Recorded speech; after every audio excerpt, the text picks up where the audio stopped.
السلام عليكم ورحمة الله وبركاته. أعزائي المشاهدين، أعزائي المستمعين، أطاب الله مساءكم. ما تنسوش علشان يوصلكم كل جديد عندنا نضغط لايك ونفعل.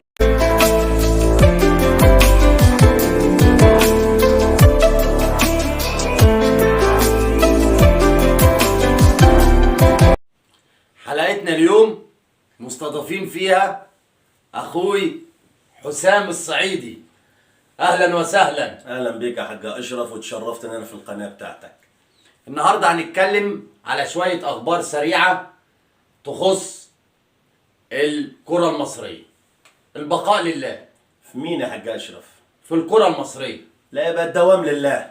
بعد اللي شفناه في كأس العالم والفرق العربية، وخاصة منتخب المغرب اللي حقق إنجاز كبير ووصوله للمربع الذهبي في كأس العالم وحصوله على المركز الرابع. ده إنجاز عالمي للكرة العربية وللكرة الإفريقية. إحنا فين من الكلام ده كله؟ والله أنت اتكلمت في نقطة يا حاج أشرف حساسة. إحنا العالم ديت عايزين فترة طويلة عشان نوصلوا لها. إزاي؟ أنت عندك يا حاج أشرف الناشئ الصغير، يعني المفترض إن أنت يبقى عندك عقود احتراف من الصغر. انت لما تيجي تتكلم على منتخب المغرب هتلاقيه كله محترف يا حاج اشرف، فهتلاقي الناس عندها سيستم الكوره، عندهم الاداء والفن. انت ما وصلتش للناس دي يا حاج اشرف. ده غير ان احنا شفنا لعيبه عندها 17 و18 سنه و19 سنه. ما عندناش الكلام ده في منتخب لا مصر. مفيش، احنا قافلين السكه في الموضوع ده. كل ناشئ يا حاج اشرف لما بيظهر النادي عايز يقفل عليه ويطلب فيه شيء وشويات. طب ما انتوا بتطفوه يا رجاله، ايه الحكايه امال؟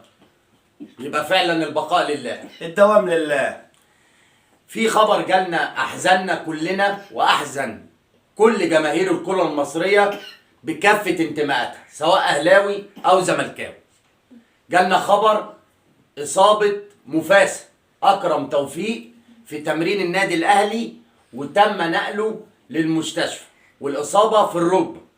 هي بعيد عن الركبه الاولانيه اللي كان فيها الرباط الصليبي.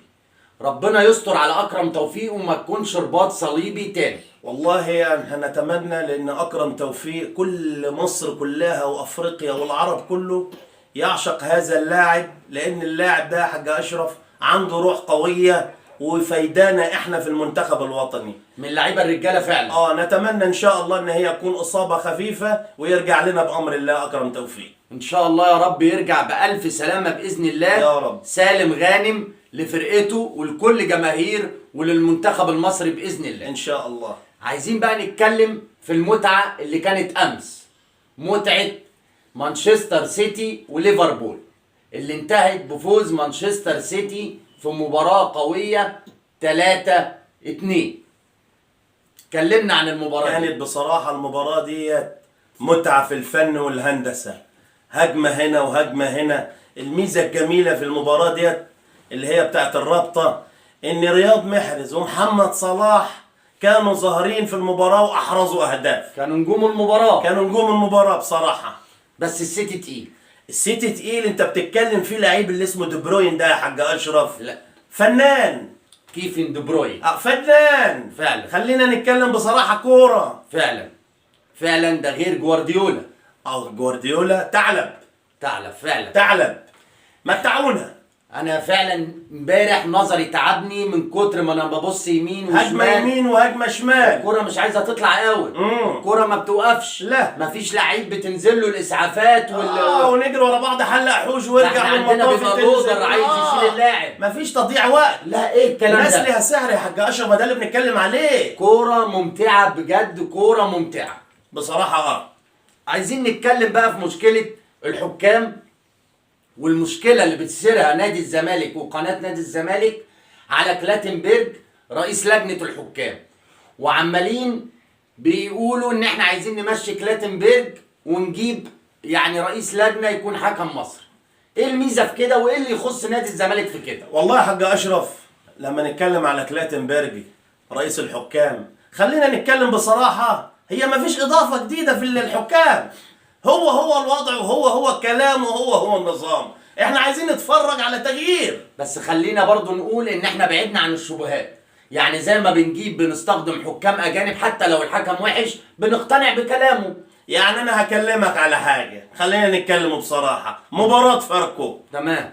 الحكم اللي كان ايه، اللي طارق كان مجدي. طارق مجدي. مم. يعني يا عم اشرف، خلينا حسبت الست دقايق وقت بدل ضايع. تمام. الاهلي جابوا الجون في الدقيقه كام؟ السبعه. الدقيقة 6 و18 ما ثانية. اختلفناش، جابوا الجون. ايه اللي يوصلك ان انت توصل الوقت بدل الضايع للدقيقه 9 والدقيقه 10؟ كلام. يبقى انت في حاجه جواك مش ليه؟ سليمه. طب ما نحللها بما يرضي الله ونقول ان في الست دقايق الوقت بدل ضايع فعلا. كان محمود متولي عمل فاول وخد فيه انذار، ولاعب فاركو وقع دقيقة ونص كاملة. يبقى ابعد يا عم اشرف عن الشبهات. وبعد ما الجون دخل بتاع الاهلي اصفر بنهايه المباراه. هو كان المفروض صفر. بس بس جون الاهلي شرعي. ما اختلفناش. يعني جون انا الاهلي بتكلم على وضع الحكم.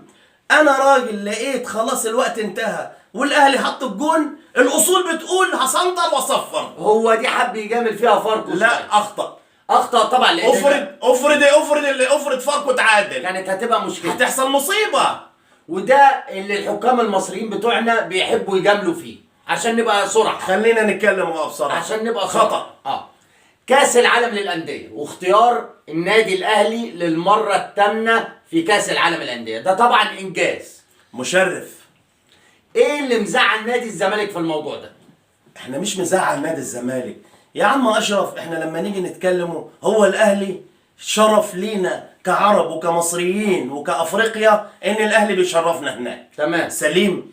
طب انا لما اجي اتكلم مع الزمالك، حصل على الدوري يا عم اشرف موسمين. مال الدوري يا أبوي يا ابوي ما يخش، يا ابوي ياخد فرصته. الله، أنت هتعمل زيهم ولا إيه؟ قال لي يعني احنا نتكلموا بصراحه. يعني انا عايز اتكلم، انا اتمنى ان انا اشوف الزمالك في كاس العالم للانديه. كلنا نتمنى ان نادي الزمالك نشوفه، بس يعني خلونا يا جماعه ناخدوا فرصه. ده لايحه يا عم حسين. ده يا راجل يوم ما تطبق كاس العالم للانديه اتلغت يا عم اشرف يوم ما خدناها. عشان حظكم فجري. ما هو هنعمل ايه بقى؟ ادي الله ادي حكمته. 8-0 وصول الاهلي لكاس العالم. 8 مقابل 0 في مصر، محدش وصل يا عم حقكم لكاس العالم. حقكم. عايزين نتكلم بقى في مباريات الدوري اللي هتتأجل للنادي الاهلي في كاس العالم للانديه. دي هتبقى فيها مشكله. ايه هي المشكله؟ هي ولا مشكله ولا حاجه. هقول لك انا المشكله ايه.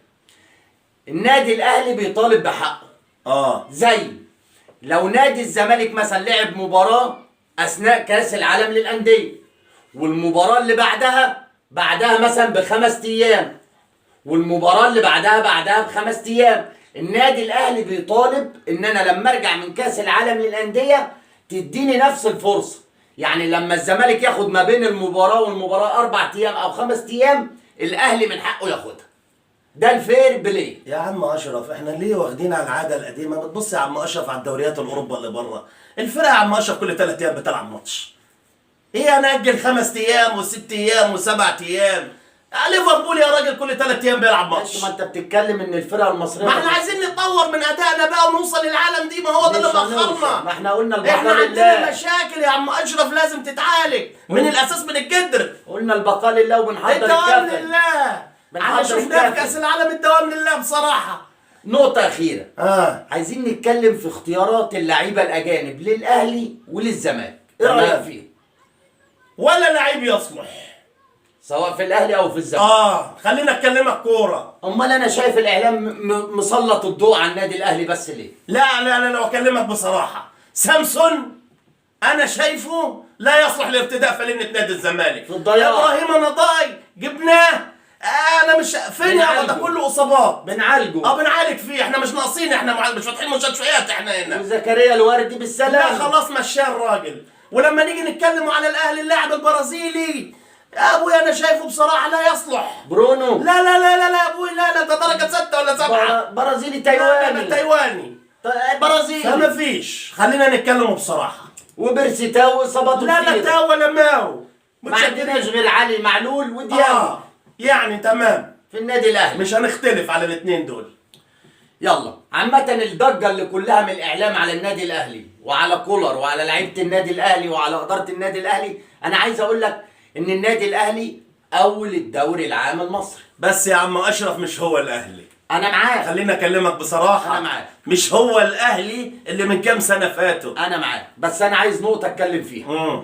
ان انا بلاحظ ان الفرق اللي بتلعب قصاد النادي الاهلي ادائها مختلف قصاد الاهلي غير قصاد اي فرقه تانية. طب وليه ما تقولش ان اداء الزمالك بالبروفيسير بيعمل خطط وبيعمل اللي بيلعب لعب بيرعب الفرق اللي قدامه يا عم فلو اشرف؟ كان بيلعب ايه اللي يوصلني انا لما اجي قصاد الاهلي اعمل اداء اقوى من نادي طب ما الزمالك؟ لو كلامك مظبوط يبقى المفروض الزمالك يبقى في المركز الاول. احنا ما بعدناش. لا هو ما انت بعدناش بتتكلم فرق ايه؟ تعادل. هناخدوا الدوري السنه دي يا بلعب. يا ابوي، ربنا يكرم ان شاء الله هناخدوه للسنه الثالثه. عشان تبقى انجاز تاريخي.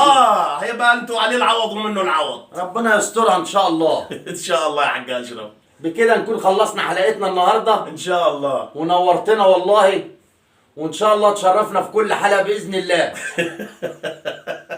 متشكرين لحضراتكم على اليوم الجميل دوت والاستضافه الجميله مع الحاج اشرف، وان شاء الله نشوف كره مصريه تمتعنا زي ما بنشوفها بره يا ابوي. في التراب ان شاء الله. ان شاء الله.